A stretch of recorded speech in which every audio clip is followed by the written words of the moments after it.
Excuse me? Any threats to Dimona by now, your nuclear sites? You know, we have very strong defense capabilities. We have proven it. The problem is that the Iranian, they target civilian cities, not military bases. Unfortunately, we have casualties. Ambassador, what is your response to Secretary General Guterres, who issued a statement last night saying that he was, quote, alarmed by the U.S. Attacks on the nuclear facilities, and that only diplomacy is the answer to achieve peace? It was very disappointing because the Secretary General failed to, in his remarks, to mention the threat of nuclear Iran. He knows better. He knows that diplomacy has failed for the last decades, and he should thank the U.S. for bringing stability and bringing peace through power. Please. When did the United States tell Israel that it was going to go ahead with this bombing? And given that one of your stated aims has been to destroy the nuclear program, has enough damage now been done that Israel will stop its strikes on Iran? So, you know, we have very close coordination with the United States throughout the last few days, before the attack, during the attack, and after the attack, and it will continue to be the same way. You know, I think still it's early to assess the attack, but we can tell you one thing, you know, the capability of the United States are the strongest one that you can find around the world, you know, especially if you compare it to Israel's one. So I think not only Israel, the entire world is grateful for the U.S. for this very impressive operation. Thank you very much.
The 9,941st meeting of the Security Council is called to order. The provisional agenda for this meeting is threats to international peace and security. The agenda is adopted. In accordance with Rule 37 of the Council's Provisional Rules of Procedure, I invite the representatives of Iraq, the Islamic Republic of Iran, Israel, and Kuwait to participate in this meeting. It is so decided. In accordance with Rule 39 of the Council's Provisional Rules of Procedure, I invite the following briefers to participate in this meeting. Mr. Miroslav Janša, Assistant Secretary General for Europe, Central Asia and Americas, Departments of Political and Peace-Building Affairs and Peace Operations, and Mr. Rafael Mariano Grossi, Director General of the International Atomic Energy Agency. It is so decided. The Security Council will now begin its consideration of item 2 of the agenda.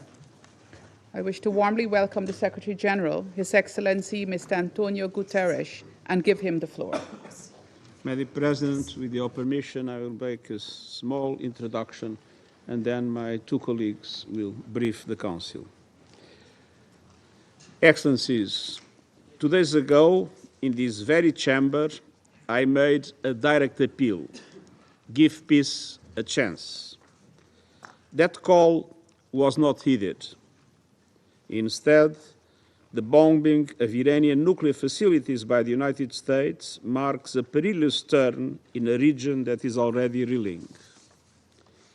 From the outset of the crisis, I have repeatedly condemned any military escalation in the Middle East. The people of the region cannot endure another cycle of destruction. And yet, we now risk descending into a rat hole of retaliation after retaliation. To avoid it, diplomacy must prevail. Civilians must be protected. Safe maritime navigation must be guaranteed. We must act immediately and decisively to halt the fighting and return to serious, sustained negotiations on the Iran nuclear program.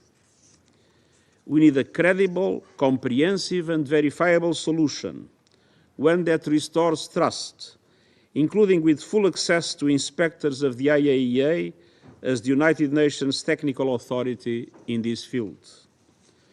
The Non-Proliferation Treaty is a cornerstone of international peace and security. Iran must fully respect it. And all member states must act in accordance with their obligations under the UN Charter and other rules of international law, including international humanitarian law. The United Nations stands ready to support any and all efforts toward a peaceful resolution.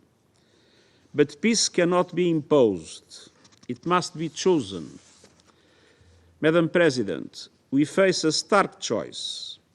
One path leads to wider war, deeper human suffering, and serious damage to the international order. The other leads to de-escalation, diplomacy, and dialogue. We know which path is right, and I urge this Council and all Member States to act with reason, restraint, and urgency. We cannot and must not give up on peace. Thank you. I thank the Secretary General for his remarks, and I now give the floor to Ms. Miroslav Janša.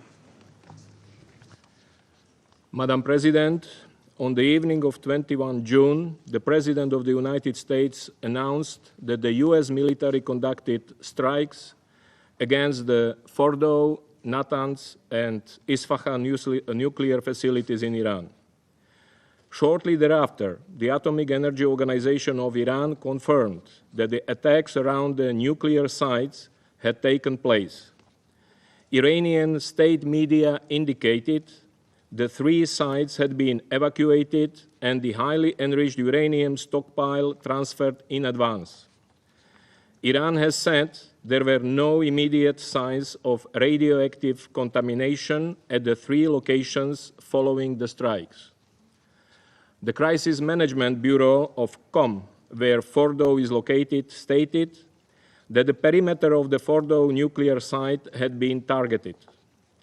Iranian state media said only 2 tunnels for entry and exit were destroyed at Fordow.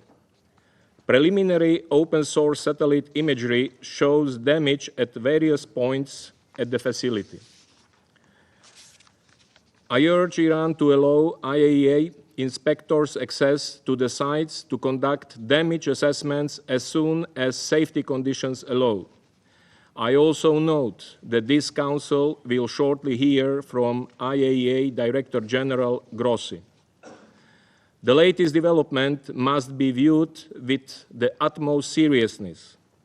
It marks a dangerous escalation in a conflict that has already devastated many lives in both countries, in a region on the edge. It is a direct threat to international peace and security. Madam President, Under-Secretary General Di Carlo told this Council only 2 days ago that we were teetering on the edge of a full-blown conflict. I fear we are now in that dangerous moment. Meanwhile, the hostilities between Israel and Iran continue and are now in their 10th day. Hours after the US strikes, the Islamic Revolutionary Guard Corps, IRGC, said it had launched some 40 missiles at Israel. Israeli authorities reported that more than 85 people were injured in the barrage, and numerous structures in Tel Aviv and its southern suburbs sustained heavy damage, including many residential buildings and an elder care home. Israel also said it had launched a series of strikes against military targets in Iran, including in Tehran, Tabriz, and Yazd. The Israel Defense Forces, IDF, said 30 fighter jets had struck dozens of military targets across Iran. Iranian media reported several civilian fatalities, including children, and damage to homes and other civilian infrastructure. Earlier, on 21st June, Israel attacked for a second time since 13 June the Isfahan nuclear complex, hitting 6 buildings. According to Iran's Ministry of Health, as of 21st June, 430 people have been killed and more than 3,500 others injured due to Israeli strikes across Iran. Most have been civilians. According to Israeli authorities, 25 Israelis have been killed and 1,300 more have been injured since the beginning of exchanges with Iran. Madam President, the conflict risks engulfing the region in further instability and volatility. Some non-state armed groups aligned with Iran warned against US involvement. The Houthis in Yemen and some armed groups in Iraq vowed to attack if the US intervened in the conflict between Israel and Iran. Iran's parliament unanimously expressed support for measures to close the Strait of Hormuz, a vital maritime route for global energy transit. Iran's Supreme National Security Council would need to take the final decision. I recall the rights and obligations of all states under international law in relation to maritime navigation. Madam President, the Middle East cannot afford yet another violent conflict where civilians pay the price of military confrontations. And the world will also not be spared from the ramifications of this dangerous conflict.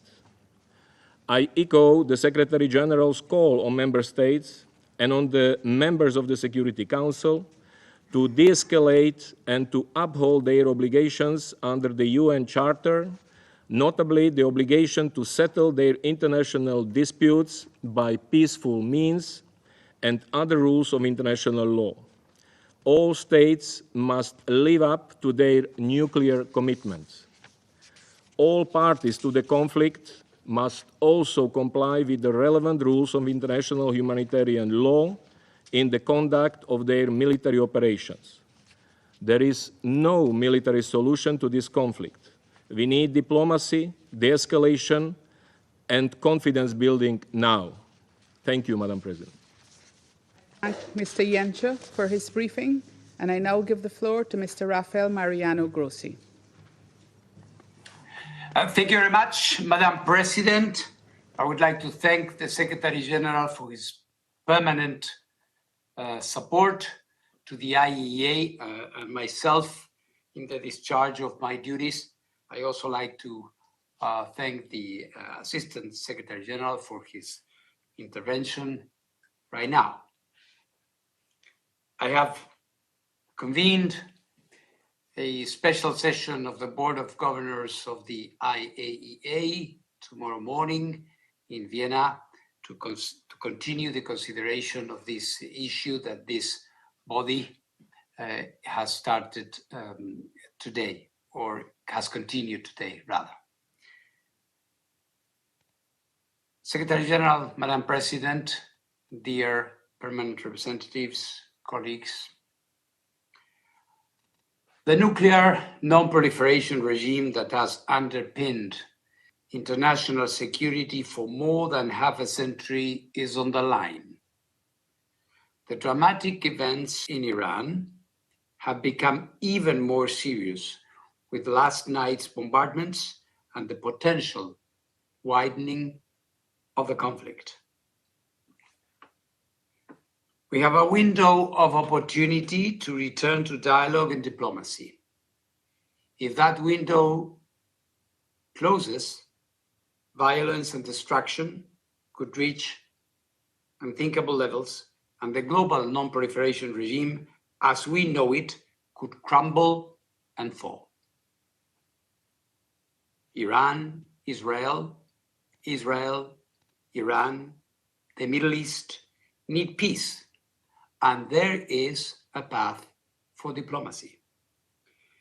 We must return, as the Secretary General just said, to the negotiating table and allow the IAEA inspectors, the guardians of the NPT, to go back to Iran's nuclear sites and account for the stockpiles of uranium, including, most importantly, the 400 kilograms of enriched uranium at 60%. Any agreement, ladies and gentlemen, any arrangement will have as a prerequisite the establishment of the facts on the ground. This can be done only through IAEA inspections. IAEA inspectors are in Iran, and they must do their job. This will require a cessation of hostilities so that Iran can let the teams into the sites under the necessary safety and security conditions. Any special measures by Iran to protect its nuclear materials and equipment can be done in accordance with Iran's safeguards obligations with the agency. This is possible. Madam President, based on the information available to the IAEA, let me update you on what has occurred at Iran's nuclear sites since I last addressed this Council 3 days ago. Craters are visible at the Fordow site, Iran's main location for enriching uranium at 60%, indicating the use by the United States of America of ground-penetrating munitions. This is consistent with statements from the United States. At this time, no one, including the IAEA, is in a position to assess the underground damage at Fordo. At the Isfahan nuclear site, additional buildings were hit overnight, with the US confirming their use of cruise missiles. Affected buildings include some related to uranium conversion process. Also, at this site, entrances to tunnels used for the storage of enriched material appear to have been hit. At the Natanz enrichment site, the fuel enrichment plant has been hit again, with the US confirming that it used ground-penetrating munitions. Iran has informed the IAEA there has been no increase in off-site radiation levels at the 3 sites. The situation at all other sites in Iran remains as I described them to you 3 days ago. We continue to monitor the situation and encourage the Iranian regulator to maintain its indispensable contact with the IAEA's Incident and Emergency Center. Madam President, the IAEA has consistently underlined, as stated in General Conference resolutions, that armed attacks on nuclear facilities should never take place and could result in radioactive releases with grave consequences within and beyond the boundaries of the state, which has been attacked. I therefore again call on maximum restraint. Military escalation threatens lives and delays a diplomatic solution for the long-term assurance that Iran does not acquire a nuclear weapon. It also threatens the global non-proliferation regime.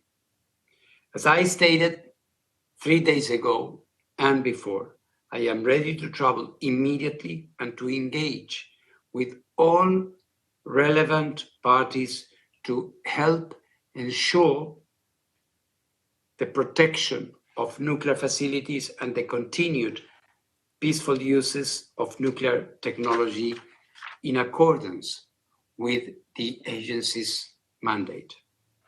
With your support, the IAEA can deploy nuclear safety and security experts to Iran immediately, in addition to our safeguards inspectors, wherever they are needed.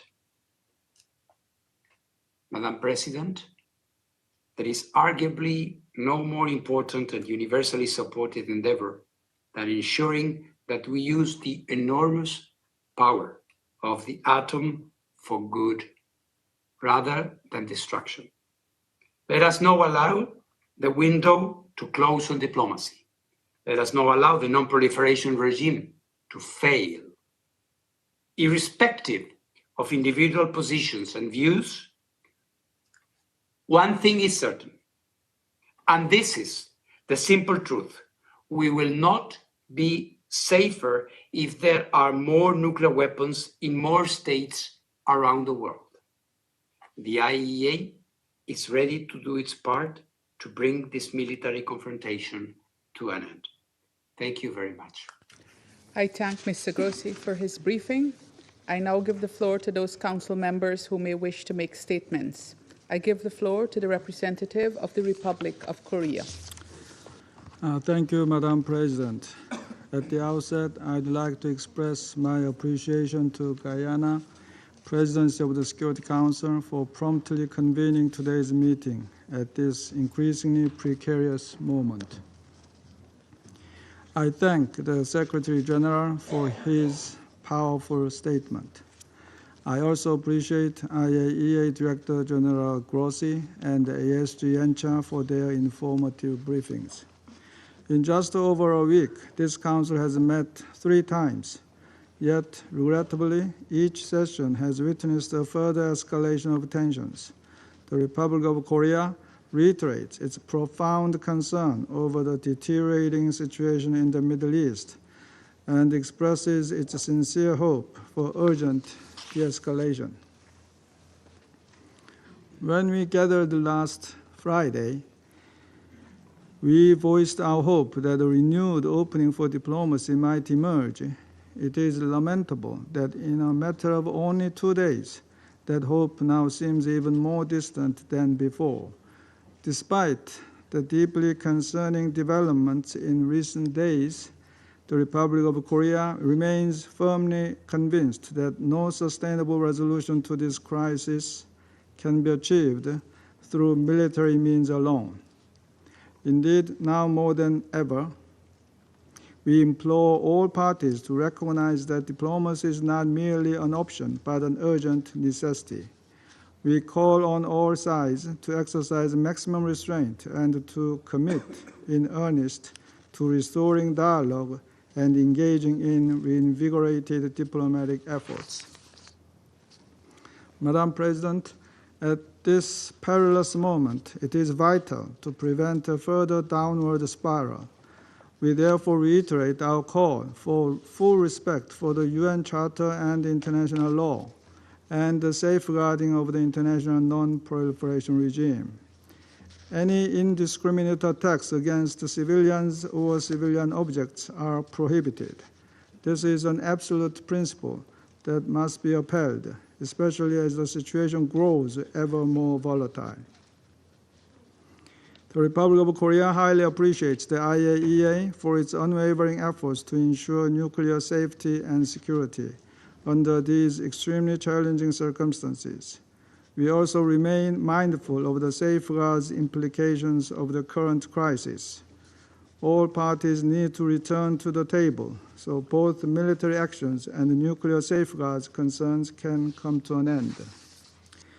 In conclusion, Madam President, it is imperative to avoid any further military escalation and prevent a spread of the conflict.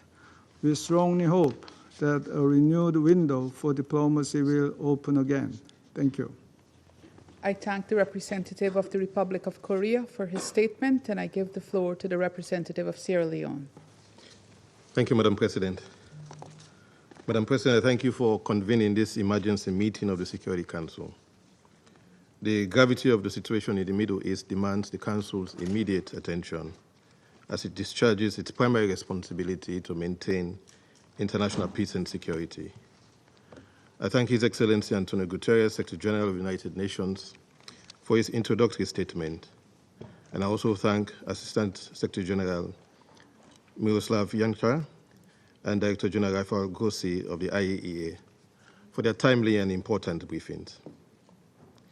Sierra Leone aligns with the Secretary General's call for immediate de-escalation to avert, and I quote, catastrophic consequences for civilians, the region, and the world, end of quote. While guided by our earlier interventions at meetings held on the 13th and 20th June on this situation, the alarming developments compel this Council to act with urgency. We are concerned to note that less than 24 hours ago, the United States of America struck nuclear facilities at Fordo, Natanz, and Isfahan in the Islamic Republic of Iran. Earlier that day, the State of Israel launched further strikes on the Isfahan complex. Iran also responded with missile launches at Israel. We take note of Director General Grossi's briefing on the off-site radiation in the nuclear facilities hit by the strikes. The event, however, heightened the risk of radiological disaster and increased civilian suffering. Sierra Leone is deeply concerned by these military strikes, particularly as they target nuclear installations and densely populated areas in Iran and Israel. Even as we recognize the complexities of the regional security environment, these developments call for renewed commitment to the principles of the UN Charter and international law. The use of force is among the most serious matters before this Council. Article 2.4 of the Charter obliges all member states to refrain, and I quote, from the threat or use of force against the territorial integrity or political independence of any state, end of quote. In this instance, we note with concern that the strikes were conducted without Council authorization, nor was there a clear invocation of the right of self-defense under Article 51 in response to or an imminent armed attack. As we approach the 80th anniversary of the Charter, born of a collective resolve to, and I quote, save succeeding generations from the scourge of war, end of quote, we are witnessing actions that undermine its promise. These attacks starkly contrast the spirit of collective security envisioned in San Francisco. We underscore that collective security remains the bedrock of the rules-based international order and calls for strict and consistent adherence to the UN Charter. Madam President, the targeting of nuclear facilities heighten our concerns. International humanitarian law requires particular caution regarding such sites due to the potential for grave humanitarian and environmental harm. The IAEA has repeatedly affirmed that attacks or threats against nuclear facilities devoted to peaceful purposes violates the Charter, the IAEA statute, and international law. We therefore stress the critical importance of upholding the Treaty on the Non-Proliferation of Nuclear Weapons, the cornerstone of the global non-proliferation and disarmament architecture. The NPT prevents nuclear weapons proliferation and provides a framework for addressing concerns related to peaceful nuclear energy. Actions outside this framework risk undermining the treaty's authority and effectiveness. We urge all parties to utilize the NPT mechanisms, including through the IAEA, to address legitimate concerns and avoid measures that weaken this vital instrument of international peace and security. Madam President, we have taken note of Iran's recent letter of 21st June 2025, Israel's communication citing self-defense, and a joint letter from France, Germany, and the United Kingdom. These underline the mounting claims and counterclaims, reinforcing this Council's duty to uphold the Charter. In this regard, Sierra Leone therefore advances the following point. First, we call for an immediate comprehensive ceasefire.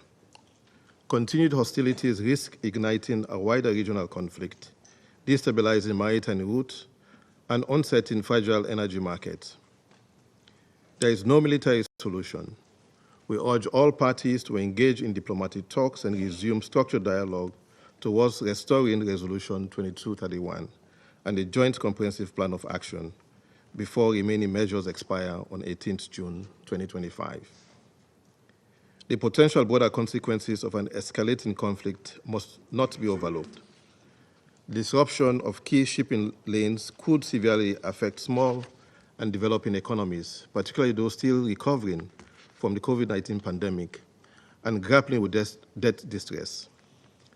Such disruptions risk inflaming our human and common insecurities, economic distress, disaffection among youth, irregular migration, and fragile social cohesion far beyond the region.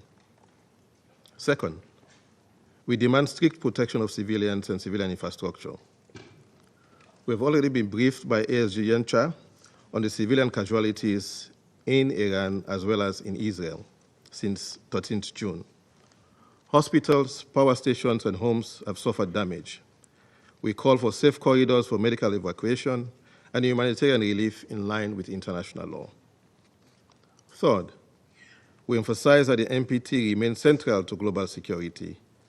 We urge Iran to continue full cooperation with the IAEA and resolve outstanding safeguard issues. We equally urge restraint by all states to protect the integrity of the NPT. Fourth and lastly, we support full IAEA verification, transparent use of the procurement channel, and provisional application of the additional protocol as confidence-building measures essential to regional stability.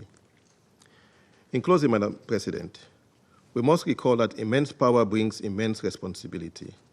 States, including those entrusted with great power by the UN Charter, have a duty to act in ways that uphold peace, security, and a rules-based order.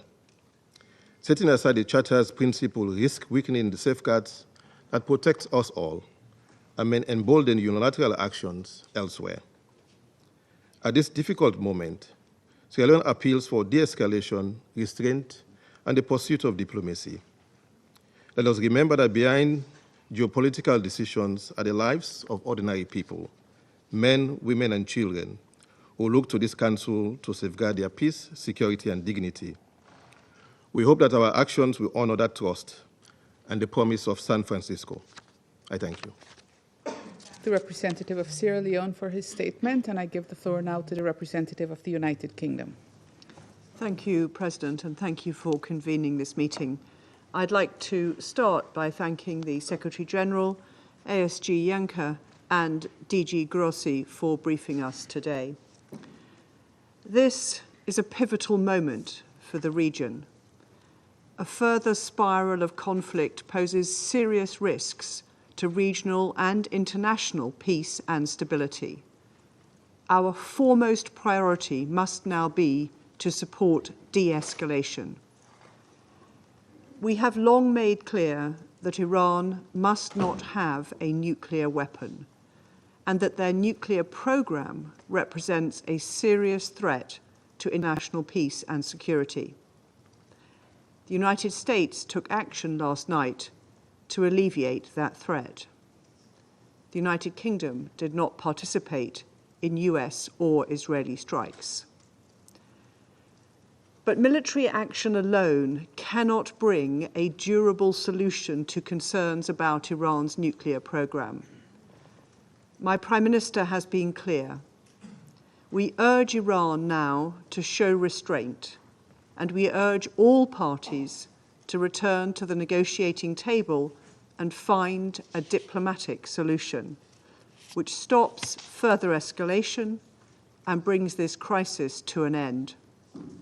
It is in the interests of all parties to pursue such a deal. This was the joint call made by my Prime Minister with his French and German counterparts earlier today. Together with our E3 partners, the UK has long pursued a diplomatic solution to address Iran's nuclear escalation. On Friday, alongside E3 and EU colleagues, my Foreign Secretary met Iranian Foreign Minister Araghchi in Geneva to press directly for a return to diplomacy. My Foreign Minister spoke to Foreign Minister Araghchi again today and stressed the urgency of this, and we continue to engage partners across the region. President, the UK reiterates its full support for the IAEA and Director General Grossi for their critical work, professionalism, and impartiality. The IAEA and the Non-Proliferation Treaty are key pillars of international security. Threats against IAEA staff and the DG are unacceptable. We urge Iran to cooperate fully with the IAEA. Failure to do so will only further fuel escalation. President, now is the time for de-escalation and a return to diplomacy. It is essential Iran chooses this path. I thank you. I thank the representative of the United Kingdom for her statement, and I now give the floor to the representative of France. Merci, Madame la Présidente. Thank you, Madam President. Madam President, I first of all wish to thank the Secretary General of the United Nations for his statement 2 days following the statement he made when he warned us about just how grave the situation was. I wish to also thank the Assistant Secretary General, Mr. Miroslav Zięcia, and I thank the Director General for the International Atomic Energy Agency, Mr. Rael Grossi. I thank them all for their briefings that bear witness to to the extremely grave nature of the situation. Madam President, it is with concern that France learned of the strikes conducted by the United States against 3 nuclear sites in Iran. France did not participate neither in the planning nor conduct of these operations. We urge all parties to demonstrate the utmost restraint and to prevent any and all risks of escalation. Now is the time for strikes to cease, for de-escalation and for negotiation. Civilian populations must be spared at a time when strikes exchanged between Iran and Israel have produced too many civilian victims. We particularly call upon Iran to refrain from all reprisals, to cease its nuclear escalation and to opt for diplomacy, as we encourage them to do on last Friday in Geneva. That was also the message conveyed by the President of the Republic, Emmanuel Macron, to his Iranian counterpart during a talk today. It is of imperative importance to guarantee the region's stability. The President of the Republic also spoke today with the Crown Prince of Saudi Arabia, the Sultan of Oman, the President of the UAE and the Emir of Qatar to convey that we were fully engaged on this matter. The conflict broadening in scope would pose a grave risk to Israel's security, for the security of the region and for international peace and security. That is the common message espoused by the President of the Republic and shared with Britain and Germany and their leaders. We took note of the statements made by the IAEA, according to which no increase in levels of radioactivity had been seen around the sites struck. I hear support, France's full support for the DG of the IAEA and its personnel. Once again, in difficult circumstances, the personnel and the Director General are demonstrating their professionalism and devotion. Iran must, as a matter of urgency, return to the path of full cooperation with the agency. Madam President, we've always affirmed that Iran must not and could not ever obtain a nuclear weapon. Iran acquiring such a weapon would constitute a threat for the security of Israel in the region. It would also pose a direct threat to the security interests of France and Europe and would imperil the international non-proliferation architecture. France's position has remained unchanged for more than 20 years. There is only a diplomatic solution to the crisis provoked by the Iranian nuclear program. That conviction in recent days prompted France alongside its E3 partners to take the initiative of discussions with Iran. The Minister for Europe and Foreign Affairs, Jean-Noël Barrot, was in Geneva on Friday for that meeting with his Iranian counterpart and his partners in E3 and the European Union. In that framework, we once again voiced our concerns sparked by the Iranian nuclear program. The dangerous escalation of that program has been documented in recent years by IAEA. They said they were not able to assure its exclusively peaceful nature. We reaffirmed our resolve to ensure that Iran never acquire a nuclear weapon in accordance with its obligations under the Non-Proliferation Treaty and the 2015 agreement commitments. We have expressed our desire to continue discussions with Iran to allay concerns raised by the Iranian nuclear program and to address more broadly the security problems posed at a regional level by the destabilizing actions of Iran. This conviction remains today. Only a negotiated diplomatic solution can allow for a lasting settlement to the Iranian nuclear issue. France remains ready to contribute alongside its European partners to seek such a diplomatic solution. We must return to negotiations with a view to achieving a robust, verifiable and long-term solution, vital in order to allow the agency to assure that the Iranian nuclear program is entirely peaceful. That is not the case today. That is the only way that we can guarantee the stability of the region and global peace and security. Madam President, let us never forget that the region in Gaza is already facing a protracted war with devastating humanitarian consequences. We call for an immediate ceasefire, for the unfettered delivery of humanitarian aid throughout the Gaza Strip, and for the immediate unconditional release of hostages. France remains determined to move towards the implementation of a two-state solution, the only solution liable to allow the Palestinians and Israeli people to live in peace and security. We will continue to work towards a resumption of the conference mandated by the General Assembly. France will